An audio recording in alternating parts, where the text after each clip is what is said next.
Good morning, citizens. I am Citizen Bob, and today I'm going to talk to you about one of the newest ships in Star Citizen, the MISC Starlancer. If you don't feel like listening to me ramble on, making idiotic jokes, you can still enjoy a peaceful room-by-room tour of the ship without commentary, just with nice music. I am including timestamps in the video so that you can completely self-manage. For those, however, want to just bum around a bit with me, let's start right now. We are in the PTU and we immediately realized that the server conditions are critical because as soon as I got out of the elevator, I found myself with NPCs in full panic mode. We get off to a good start, I say. The adventure continues to the exhibition elevators, which take about 5 minutes before we can get to the main hall. Counting that Star Citizen's elevators can usually cover distances of 2 or 3 kilometers in few seconds, the exposition buildings turns out to be about 400 or 500 kilometers high. Here we are at our destination, however, and the entrance and what we see is quite triumphant. There it is, the newest addition to the MISC family, the Starlancer in cargo version. Let's move now away from this FPF death trap and take the ship to a more solitary and easy place to get around a bit. Let me make a premise before we begin. I am a former long-time owner of the Freelancer, particularly the DUR version. I bought it something like it was 2015 and sold it with much frustration last year to move on to the Zeus. I sold it because I could not bear to see a ship with the very high potential left there, getting no love at all, with obvious issues in the interior and a dated layout. So the Starlancer, for me, is already off to a bad start, because she received all the love that, in my opinion, the Freelancer deserved. So this review will be accompanied by a Bob meter, which is the rate of satisfaction and love I feel for this ship, but instead of starting from a neutral position as I would for any ship, I am starting from the most negative position there is. I owe it to my old DUR. Let's start from the outside then. The shape clearly resembles the Freelancer. We can say that she's a Freelancer on steroids. What is striking, however, is the three-dimensionality of the exterior, which is much more crafted and booked up than the smoother lines of the other MISCs in general. From the front, the Starlancer looks like a duckling, while looking at it from the rear, I don't know why, but especially with the landing gear down, it reminds me of this droid from Star Wars. While looking at it from above at night, the impression is of looking at a bit of a Christmas tree. The Bob meter moves, but not by much. It is beautiful from the outside, certainly well built, but the grudge is still too strong. I am not objective, you say? Sue me then. But like many MISCs, the outside offer no crazy or shouty solutions, and everything flows perfectly. But the real magic of this ship happens inside. Follow me. We access the ramp at the back and find ourselves in the area dedicated to carrying a vehicle. One element that I really like is that the ramp opens and closes very, very quickly, as opposed to many other ships with even smaller ramps. The space seems huge and capable of holding who knows what vehicles.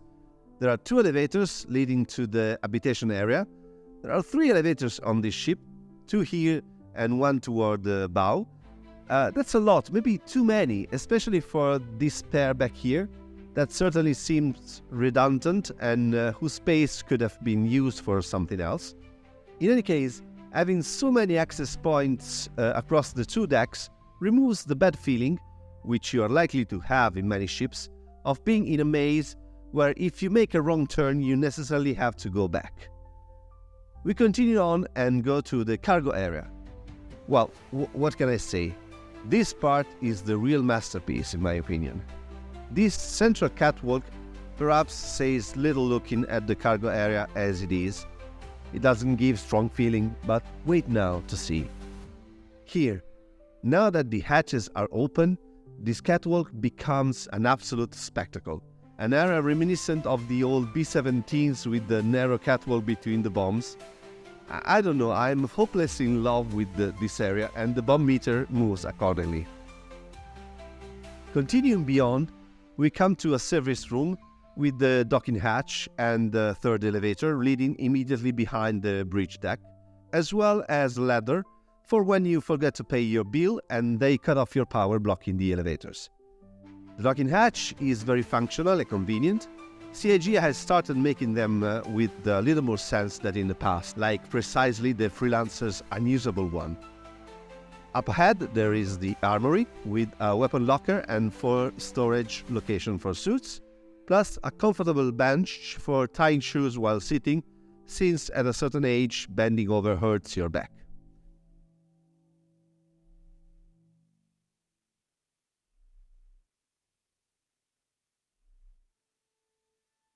We go back now to take one of the rear elevators to go to the quarters area. Well, look at the marvel of windows this ship has. It has a lot of them, another feature I appreciate so much about the new ships in Star Citizen.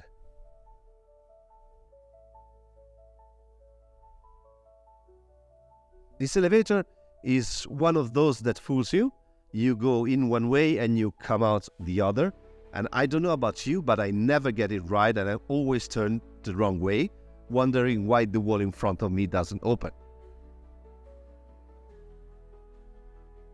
The sleeping area has a hallway that goes around the rooms, creating an enclosed loop, convenient again for not getting lost in dead ends, and for taking a jog in the morning, using it as a running track. There are 4 rooms, similar but not identical. We enter room number 2, one of the 2 small ones, and the special feature that jumps out at us is the double bed. Strange solution for a working ship. MISC expect big things to happen here. The bathroom is very luxurious, considering that it has the same features as the common bathrooms on many ships, but in this case it is private to the room, a suite practically. Let's go now to room number 4, one of the 2 large ones. The difference is this hallway with ample space for luggage or body parts to be stored. The room is otherwise in every way identical to the others, as you can see. But if I am ever a member of a Starlancer crew, I call shotgun for room number 3. You have been warned. We finish exploring the stern of the ship by going to the laundry room, where we have a washer and a dryer. Or maybe not. Maybe it is the barbecue room with 2 plasma grills for cooking the best steaks in the galaxy. Or maybe it's just a very classic flux capacitator, so the Starlancer, once it reaches 88 miles per hour, could send you back in 1955, so be careful. Well, much more mundanely, those are the engines, and we are in the realm of the flight engineer. Either way, resisting the temptation to stick a hand in here is very, very difficult, and I will suggest the addition of a sign to hang in this room that says, "Don't let intrusive thoughts win. Safety first, I say." Look at this! Fuse! We are in the future, on a spaceship capable of traversing interstellar holes, but we still have fuses. Moving forward through the sleeping area, we found ourselves in an area that is peculiar to MISC, the relax area. You can see all the effort the company has put into making it less horrible to stay on board this ship, something it has forgotten to do on all the other models in its line. Of course, the effort is not enough, and you can see all the inexperience of MISC in this kind of thing. Still, grey is the main hue, even on the pool carpet, and the difference between MISC and Origin is still quite vast on this front. The kitchen is huge and utterly mysterious. It's hard to tell what these contraptions are for. So let's see. Could this be a sink? Doesn't look like it. And what on earth is this? This is the garbage disposal? You can stick a person's leg in it if you wanted to. but who's to say? Let's see. These are one anti-gravity atomic dishwasher and a plasma ion refrigerator, I'm pretty sure. This one I've decided is a toaster for enormously thick slices of bread. This one might look like a very ordinary microwave, but in my opinion it is a small television to watch when you sit down to eat at the counter. While these two are cereal dispensers. You place the bowl down here, push a few buttons, and out comes the combination of honey donuts and chocolate sprinkles like the one Mom used to make. In short, between the double beds, the pool table and the bar, we can safely say that this is MISC Fun Ship, far from a cargo ship. Let's proceed further, and this is the serving room above the docking hatch. There is nothing of note here but this space where I really want to get in. It doesn't seem possible, damn it, but someday I'll make it. Still ahead, we have the room with the 4 flying coffins, otherwise known as the escape pods. I go inside, but reluctantly, because I have heard stories of people who have been locked inside and met a horrible death. We now come to the most important room, the command bridge. It is huge. So much. Too much. There are 4 stations, 2 for remote turrets, a co-pilot and a pilot. 4 stations. Coincidentally like those of the Freelancer, only here there is room for 20 people, there is room for 2. Questionable choice of space use? A little maybe, and the bob meter suffers as a result. The pilot, in full old MISC tradition, is sitting 45 feet away from the windshield, and it's not clear what all that space in front is for. But maybe I have an idea. Here you go, just give me a second to settle in. And that's it. This is MISC's new solution to the problem of landing without a direct visual under the ship. A crew member positions himself here and gives directions to the pilot. Watch out though when you get down, because that center panel is likely to hurt your private parts a lot. And the pain is very intense there, you know. You see the effects precisely. Okay, I'm fine, nothing happened. Now we just have to see what fits inside this beast. I also take the opportunity for a quick test flight, but I'm not much of a pilot, so my opinion counts for very little, but I have a feeling that it is more agile than it looks at first glance, and it flies very well, not too different from a Freelancer despite the difference in size. Let's begin now the test of what fits in it. So guys, we all know that an Arsa fits perfectly, and it's useless for me to show you, as well as anything smaller. So I'm interested in the behemoths, so I'll try with the tank right away. Alas, it is a height problem. Maybe size-wise it might fit, but the access, and I'd say probably the ceiling too, are too low. So let's get down a notch and try the Spartan. But same problem here. It would have been so nice to be able to put some nice big wheels in the trunk, but no way. This concludes the review. The bomb meter tells us the satisfaction is high, very high.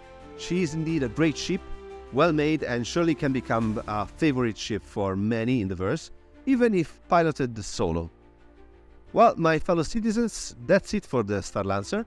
Now I'm off in search of a Polaris to analyze with my critical Bob's eye. If you happen to see a like around, know that it is ours, so press it in order to get 14 years of good luck. If by chance you haven't signed up for anything yet today, subscribing to the channel might be the opportunity for you, while if you are completely out of your mind, you can also sign up for a channel membership. Find the links where they usually are, and I will put the usual tabs at the end of the video. Now I swear I'll shut up, enjoy a nice full tour of the ship inside and out, and remember, stay happy, stay Bob.